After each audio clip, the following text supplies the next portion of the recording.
नमस्कार विद्यार्थी मित्रांनो, द युनिक अकॅडमी मध्ये आपलं स्वागत आहे। आजचा आपला जो चर्चेचा विषय आहे तो म्हणजे मॉनिटरी पॉलिसी किंवा पतचलन नियंत्रण धोरण। आता आपण हा विषय का बघतोय, कारण तुम्हाला माहिती आहे की रिझर्व्ह बँक ऑफ इंडियानं, ज्याला आपण रिझर्व्ह बँक ऑफ इंडिया म्हणतो, ज्याला आपण मध्यवर्ती बँक म्हणतो, या मध्यवर्ती बँकेनं आपलं एक नवीन पतचलन धोरण आता जाहीर केलंय।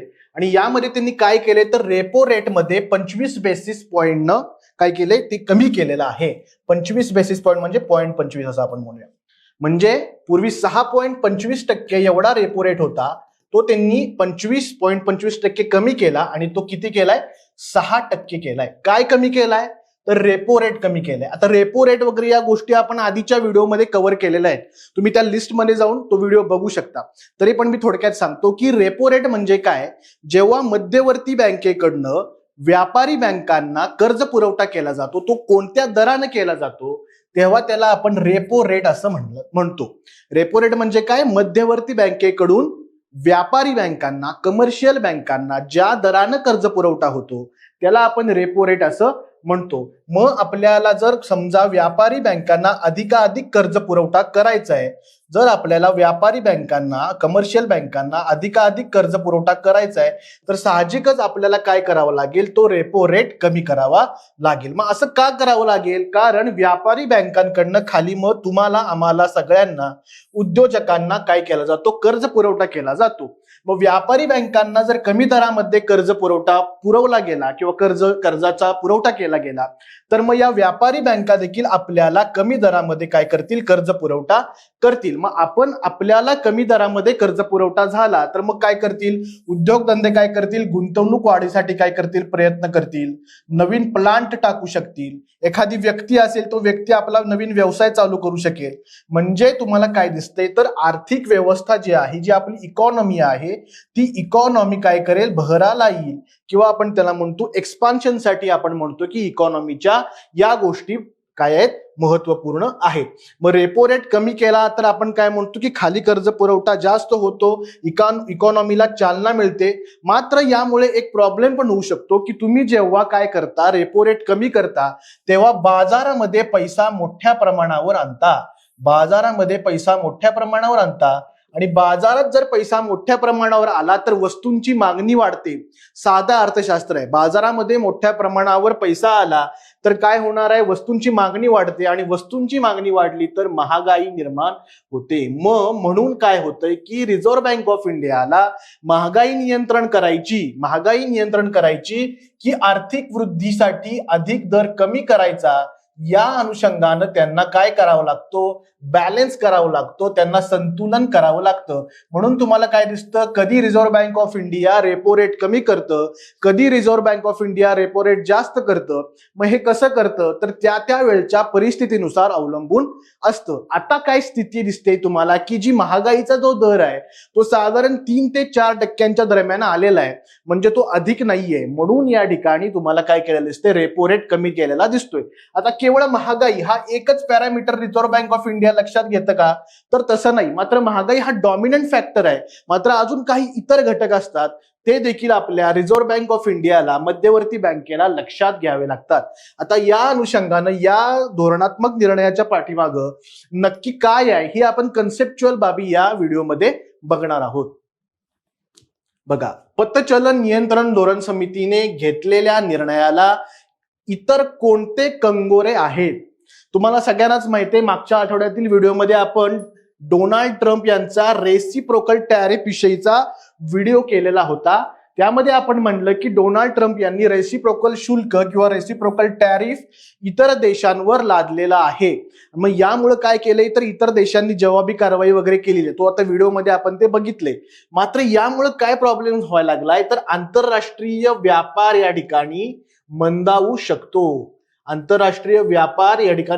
शकतो। मग मला सांगा, भारतीय अर्थव्यवस्था आंतरराष्ट्रीय घडामोडींपासून अलग आहे का, विलग आहे का तर नाही। म्हणून आंतरराष्ट्रीय पातळीवर ज्या काही घटना घडतील त्याचा परिणाम हा भारतीय अर्थव्यवस्थेवर होत असतो आणि म्हणून या गोष्टीचा परिणाम नक्कीच होणार आहे। मग कशावर होणार आहे या गोष्टीचा परिणाम तर जे भारतीय निर्यातदार आहेत त्यांच्यावर याचा परिणाम होणार आहे. म्हणजे साधारणपणे भारताची निर्यात कमी व्हायची शक्यता आहे. म्हणजे भारतीय निर्यातदारांवर परिणाम होणार आहे. मग हे सगळं आंतरराष्ट्रीय पातळीवर होत असताना या भारतीय निर्यातदारांना काय करावं लागेल, तर इतर मार्केट शोधावी लागतील, किंवा इतर बाजार शोधावे लागतील आणि त्याशिवाय अजून इतर काहीतरी तुम्हाला त्यांना उपाय करावे लागतील. आता आंतरराष्ट्रीय पातळीवर जर असं होतंय, ट्रेड वॉर सारखी परिस्थिती आहे, तर मग हे निर्यातदार काय करतील, देशांतर्गत पातळीवर काय आपल्याला माल विकता येतोय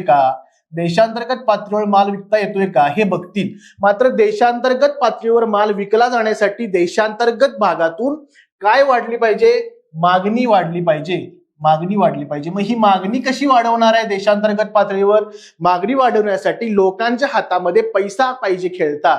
पैसा हातात खेळता असेल तर लोक मागणी वाढवले की मग कारखान्यातून उत्पादन होणार, मग इकॉनॉमीला चालना मिळणार आणि मग या निर्यातदारांचा देखील प्रश्न काही प्रमाणात कमी होणार. हे सगळं एकमेकांशी कनेक्टेड आहे. म्हणून ही जी घटना आहे आजची, की काय की डोनाल्ड ट्रम्प यांनी रेसिप्रोकल टॅरिफ लादलेला आहे, त्यामुळं आपल्याला देशांतर्गत धोरणात्मक पातळीवर हे बदल करावे लागत आहेत. म्हणून हा एक महत्वपूर्ण या ठिकाणी फॅक्टर म्हणू. ह्याच्या आधी तुम्हाला काय सांगितलं, महागाई हा एक फॅक्टर असतो, मात्र आता सध्या तुम्हाला मी काय सांगितलं की 3 ते 4% ही महागाई आलेली आहे. त्यामुळे ही रिस्क रिझर्व्ह बँक ऑफ इंडियाने या ठिकाणी घेतलेली आहे. दुसरं काय की निर्यात आणि निर्यातीचे क्षेत्र इत्यादीवर परिणाम होण्याची शक्यता वर्तवली जात असताना देशांतर्गत उपभोग प्रधान अर्थव्यवस्थेला चालना दिली जाऊ शकते. थोडासा जड शब्द वाटू शकतो, उपभोग प्रधान म्हणजे आपण त्याला काय म्हणूया, कन्झम्प्टिव्ह इकॉनॉमी. कन्झम्प्टिव्ह म्हणजे काय की देशांतर्गतच मागणी वाढवण्यासाठी केले गेलेले प्रयत्न. निर्यात आता होत नाहीये किंवा निर्यात कमी होईल, मग आपण काय करूया, देशांतर्गत अर्थव्यवस्थेला चालना देऊया आणि म्हणून त्यानुसार आपण काय केलेली आहे, आपली मॉनिटरी पॉलिसी डिझाईन केली आहे. त्यानुसार आता आपण काय केलं, 0.25 बेसिस पॉईंटनं कमी करत रेपो रेट 6% आणला. मग व्यापारी बँकांना कर्ज निर्माण झालं, मग व्यापारी बँक पुढे खाली काय देणार, मोठ्या प्रमाणावर कर्ज देतील. आता या अनुषंगानं अजून 2 कन्सेप्ट महत्वाचे आहेत. एक म्हणजे अकोमोडेटिव्ह. आता अकोमोडेटिव्ह पॉलिसी बघा, आता हे धोरण जाहीर करताना समिती काय म्हणली आहे की अकोमोडेटिव्ह स्थिती त्यांनी कायम ठेवली. याचा अर्थ काय, आता आम्ही 0.25 न कमी केले, मात्र आम्ही जे पुढचं धोरण जाहीर करू ते देखील आम्ही कदाचित काय करू, कमी करू. अशा प्रकारे एक काय दिलंय, इंडिकेशन दिलंय. अकोमोडेटिव्हचा अर्थ काय, अकोमोडेटिव्हचा अर्थ आम्ही भविष्यात जी पुढची जी जाहीर करणार आहे पॉलिसी, त्यामध्ये आमचं धोरण साधारणपणे कुठं असेल कललेलं, की आम्ही अजून तो दर काय करत जाऊ, कमी करत जाऊ. याला म्हणतात अकोमोडेटिव्ह. ह्याच्या विरुद्ध कुठला शब्द आहे, ह्याच्या विरुद्ध जो शब्द आहे त्याला म्हणतात कॅलिब्रेटेड टायटनिंग.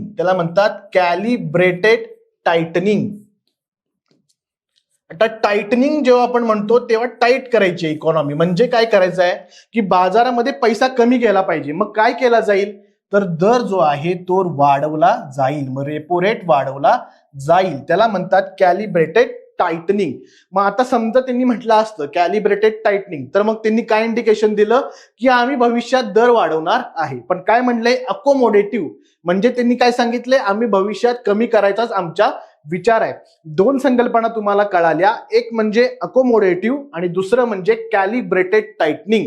हे काय आहे, तर पुढच्या धोरणामध्ये आम्ही काय करू बाबा, किंवा काय करू शकतो, याच्यासाठी मार्केटला एक प्रकारे इंडिकेशन देण्याचं काम या शब्दांनी केलं जातं. मग या पतचलन नियंत्रण धोरणामध्ये आरबीआय काय म्हणले, आम्ही अकोमोडेटिव्ह स्टान्स ठेवलेला आहे, म्हणजे आम्ही पुढच्या धोरणामध्ये ते कमीच करू अशी दाट शक्यता आहे. चला पुढे जाऊया. भारतामध्ये उपभोग प्रधान अर्थव्यवस्थेला चालना. आता इन जनरल आपली जी अर्थव्यवस्था आहे ती उपभोग प्रधान अर्थव्यवस्था मानली जाते. निर्यात प्रधान आता अर्थव्यवस्थेचे प्रकार आहेत. म्हणजे काही देशांची अर्थव्यवस्था मोठ्या प्रमाणावर निर्यातीवर अवलंबून असते.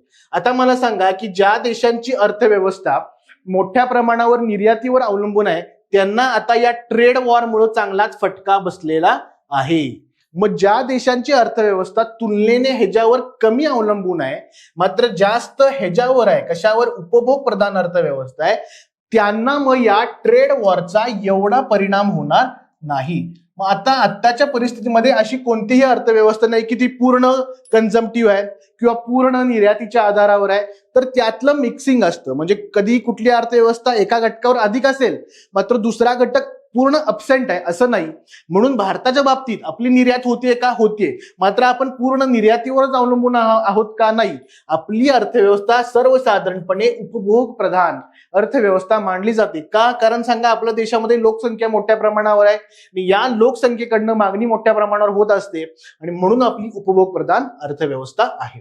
आता बघा, रेपो दर कमी झाल्यामुळे व्यापारी बँका आपली कर्ज जो आहे, आपला कर्ज दर कमी करतील अशी अपेक्षा आहे, जसं तुम्हाला मगाशी म्हणलं.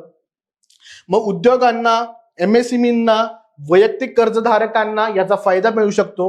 किरकोळ व्यापाऱ्यांना याचा फायदा येऊ शकतो आणि ते कमी दरात कर्ज घेतील आणि काय करतील? गुंतवणुकी करतील. यातून फास्ट मुव्हिंग कंझ्युमर गुड्सची मागणी मोठ्या प्रमाणावर वाढेल. म्हणजेच काय वाढेल म्हणलं आपण? मागणी मोठ्या प्रमाणावर वाढेल. मागणी मोठ्या प्रमाणावर वाढली तर त्या ठिकाणी काय करतील? जे कंपन्या असतील ते उत्पादनं मोठ्या प्रमाणावर बाजारामध्ये आणतील. आता उत्पादनं बाजारामध्ये आणायचंय म्हणजे रोजगार या ठिकाणी दिला पाहिजे मोठ्या प्रमाणावर. मग रोजगार वाढेल. मग एकंदरीत हा सगळा पॉझिटिव्ह परिणाम या अनुषंगाने होईल अशी आपली अपेक्षा आहे. दुसरी गोष्ट, आता सध्या आपण म्हणलं ट्रेड वॉर चालू आहे किंवा रेसिप्रोकल शुल्कामुळे अस्थिरतेची परिस्थिती आहे. मग निर्यातधारी उद्योग आणि लोकांना आपल्या निर्यातीमध्ये वैविध्यीकरण करणं त्यामुळं शक्य होईल असा देखील या ठिकाणी पॉइंट आहे. आता काही तथ्य आहेत की एकंदरीत देशांतर्गत स्थिती आणि जागतिक पातळीवरची स्थिती जर आपण बघितली तर आर्थिक वृद्धी दर रिझर्व्ह बँक ऑफ इंडियाने जो पूर्वी 6.7% प्रेडिक्ट केला होता तो त्यांनी कमी केला आणि आता काय म्हणतायत 6.5% एवढा आपला आर्थिक वृद्धी दर राहील असं त्यांचा अंदाज आहे. दुसरी गोष्ट, तुम्हाला मी मागच्या वेळी बोललो की जे डोनाल्ड ट्रम्प यांचं जे आता रेसिप्रोकल शुल्काचं जे धोरण आहे हे कशाशी आपण कम्पेअर केलं की अमेरिकेने ह्याच्या आधी 1929 आणि 30 या कालखंडामध्ये अशा प्रकारचंच एक प्रकारे ट्रेड वॉर सारखं धोरण अवलंबलेलं आणि त्यामुळे तुम्हाला दिसतं की 1929ला आर्थिक मंदी येऊन गेली. मग अशा प्रकारची परिस्थिती भविष्यात होऊ शकेल का किंवा अशी होईल का याबाबत काही अर्थतज्ञ अंदाज व्यक्त करतायत. आणि म्हणून या पार्श्वभूमीवर जर जागतिक मंदी आली तर त्याला आपण तयार असलं पाहिजे. या अनुषंगाने आपल्याला धोरणात्मक पातळीवर सज्जता बाळगणं आवश्यक आहे. धोरणात्मक सज्जता, मग ही धोरणात्मक सज्जता त्यातला एक भाग आपण काय बघतोय? पतचलन नियंत्रण धोरणाबाबतची सज्जता. अजून सज्जता कुठली असू शकते? दुसरी राजकोषीय सज्जता असू शकते, ज्याला आपण फिस्कल म्हणतो, फिस्कल पॉलिसी म्हणतो. पतचलन म्हणलं तर कुणाकडे असतं? आरबीआय कडे असतं सगळं कंट्रोल. आणि राजकोषीय म्हणलं तर सगळं कंट्रोल कुणाकडे आलं? सेंट्रल गव्हर्नमेंटकडे आलं. हा या ठिकाणी तुम्हाला फरक लक्षात घेतला पाहिजे. रिझर्व्ह बँक ऑफ इंडियाने धोरणात्मक सज्जता दाखवली पाहिजे आणि हीच धोरणात्मक सज्जता त्यातला पहिला चॅप्टर आपल्याला या ठिकाणी दिसून येतो.